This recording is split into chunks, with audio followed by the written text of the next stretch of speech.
সাংস্কৃতিক নগৰী তেজপুৰৰ ডাকবাংলাৰ জিলা সংগ্ৰহালয়ত 20 তাৰিখে অনুষ্ঠিত হৈছিল বিশ্ব সাধুকতা দিৱস উদযাপন।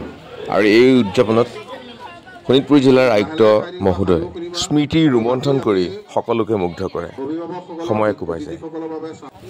উদ্যোগত আজি এই সুন্দৰ পৰিৱেশত আয়োজিত বিশ্ব সাধুকথা দিৱসত উপস্থিত থকা সাহিত্য সভাৰ শ্ৰদ্ধাৰ বিষয়ববীয়াসকল, ইয়াত উপস্থিত শ্ৰদ্ধাৰ জ্যেষ্ঠসকল, অভিভাৱকসকল আৰু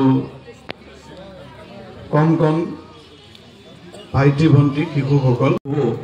কিন্তু ইয়ালৈ আহি পেলাই মই মোৰ নিজৰ শিশুৰ অৱস্থাৰ কথা কিছুমান মনলৈ আহিছে আৰু অতি সুন্দৰ পৰিৱেশ এটাত গোটেই অনুষ্ঠানটি আয়োজন হৈছে। আৰু আজিৰ যি পৰিৱেশ, এইমাত্ৰ মই কথা পাতি আছিলোঁ যে আমাৰ আজিকালি যৌথ পৰিয়াল নাথাকে, মাক দেউতাকে চাকৰি কৰে, ব্যস্ত হৈ থাকে, শিশুসকলক সময় দিব নোৱাৰে।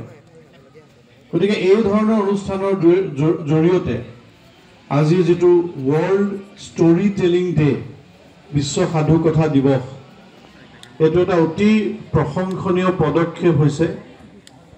আমি সৰু থাকোঁতে আইতাৰ ওচৰত বহোঁ, আইতাই ধুনীয়াকৈ মূৰ চুৰ ফনিয়াই অলপ পঞ্চ পাউডাৰ থাকে লৈ মেলি এনেকৈ বহে, আমি কাষতে মূঢ়াটোত বহোঁ আৰু দুটামান মোৰ ভণ্টি এনেকুৱা আৰু আমি কি কৰোঁ, আইতাৰ এই হাতৰ তলৰ এই মাংসখিনি ওলমি থকা সেইখিনি চুই থাকোঁ।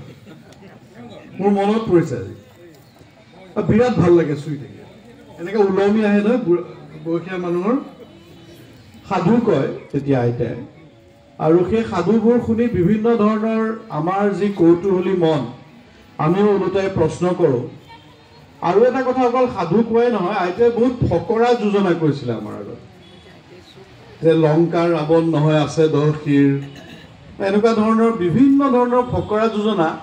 মই বহুদিনলৈকে আইতাৰ ফকৰা যোজনা বুলি এখন ডায়েৰীত লিখি লিখি গৈ আছিলোঁ। মোৰ এতিয়াও মনত আছে, মই এতিয়া নাজানো অৱশ্যে ডায়েৰীখন ক'ত হেৰাল নে আছে। যি কি নহওক, সাধু মানে বিচনাত শোৱাৰ সময়ত মায়েও সাধু কৈছিলে, বিভিন্ন ধৰণৰ সাধু। আজিকালিতো তেনেকুৱা সাধু কোৱাই নহয়, মোবাইলটো লৈ পেলাই মানুহে বিচনাত পৰি থাকে। গতিকে এই কথাবিলাক সঁচাকৈ নষ্টালজিক হৈ যোৱা যায়, বা কথাবিলাক ভাবি মনটো ভালো লাগে, অলপ গধুৰো লাগে। দীঘলীয়া নকৰোঁ, মই অতি ভাল লাগিছে। আৰু এইমাত্ৰ কথা পাতি থাকোঁতে গম পালোঁ যে আজি ৱৰ্ল্ড স্পেৰ' ডে, বিশ্ব ঘনচিৰিকা দিৱস লগতে। গতিকে সেইটো এটা আমাৰ শিশুৰ কালৰ কথা। এজাক ঘনচিৰিকা ফুৰুককৈ এনেকৈ উৰি পেলাই গুচি যায়, এটা বিশেষ ধৰণৰ ভাল লাগে। কিন্তু আজিকালি তেনেকৈ এজাক ঘনচিৰিকা উৰি যোৱাটো হয়তো বহুদিন দেখা নাই। সকলোকে ধন্যবাদ জনাইছোঁ, কৃতজ্ঞতা জনাইছোঁ। অভিভাৱকসকলে যাতে অলপ অলপ সাধু ক'বলৈ আৰম্ভ কৰে।